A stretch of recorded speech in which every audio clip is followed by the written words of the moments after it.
So this is the USC Dornsife LA Times poll regarding drought and water supply issues in California. Fully 88% of Californians believe that the drought situation is either a crisis or a major problem. And most of this is actually not being driven by elected officials. This conversation is not necessarily something right now that's being driven out of Sacramento.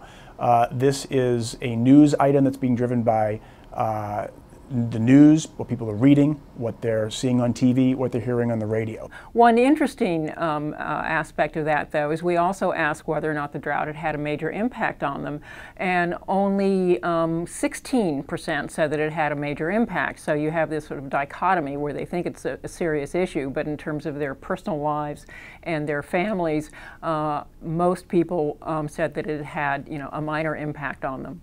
Now that could change if more mandatory rationing and other public policy procedures are put in place. But for now, they're not really feeling it in their day-to-day lives. We also ask about willingness to pay for water supply improvements. And the responses echoed really responses that we got in the last poll. And that was that when it came to spending taxpayer dollars, people were not, so eager to do that. Another thing I think that's really important to point out is that Californians across all spectrums are really not willing to sacrifice environmental protections for water reliability and availability. 46% of voters said we need to protect the environment even if it means a reduced water supply. Driven a lot by Latino voters. A very high percentage of Latino voters want to see the environment protected, and they feel like they're doing a lot in their own lives to conserve water. They also expect the state policymakers to conserve and protect the environment. And even at risk of decreasing the water supply when 88% believe that the drought is a crisis or a major problem.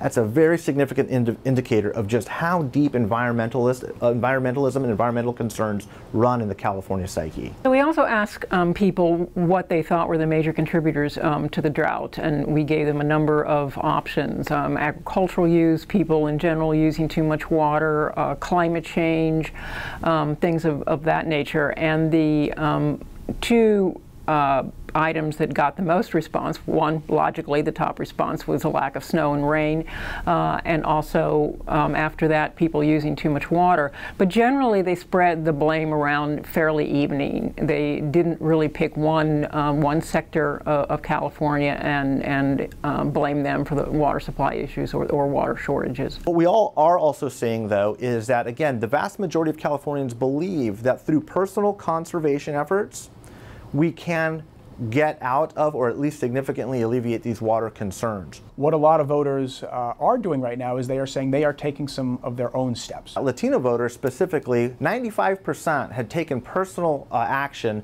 to reduce their actual water usage on a daily basis. At the end of the day, some of the major effects that would need to be implemented to change water usage in the state, those aren't really being debated right now. So to at least a certain extent, legislators, policymakers, the governor are going to have to make the case that significant changes in lifestyle are going to be required if we're going to keep water running to all parts of the state.